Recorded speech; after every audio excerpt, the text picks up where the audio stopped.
Being in a relationship with a female narcissist is confusing in a very specific way. At first, it can feel intoxicating. She's magnetic, she's confident, emotionally intense. You feel chosen. And then slowly, something shifts. I'm Melissa DeVaris Thompson. I'm a licensed couples therapist, and this is what it often feels like to date or be in a relationship with this dynamic and the signs that people tend to miss. If you start the relationship feeling seen, but over time you feel smaller. You bring up a concern, and somehow the conversation turns into her pain, her tears, her overwhelm. You end up comforting her instead of being heard. This becomes a pattern. She may care deeply about how the relationship looks to family, to friends, to the outside world, but behind closed doors, your emotional needs feel inconvenient. When you name the gap, you're told you're too sensitive or too much. Compliments start to feel confusing. They sound supportive on the outside, but they leave a sting.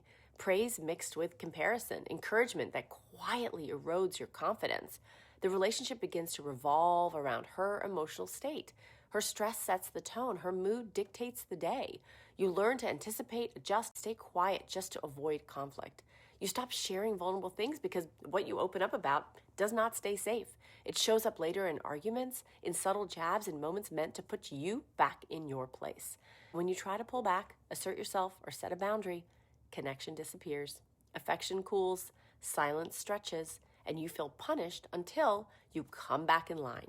So here's the part that matters most. If you're dating or in a relationship like this, the problem is not that you are too much, too needy, too emotional, bad at relationships.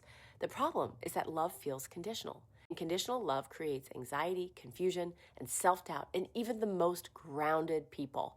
So this is what you can do. First, stop arguing for your reality. If you constantly have to prove your feelings make sense, that is information. Second, watch behavior, not words. Intensity, charm, or emotional depth are not the same as emotional safety. Third, get honest about how you feel after interactions. Do you feel calmer or more activated, more secure or more unsure of yourself? Healthy relationships do not require you to shrink to stay connected. And if this resonates, take it seriously, save it for later, share it with a friend who needs to hear it, follow along for more tips.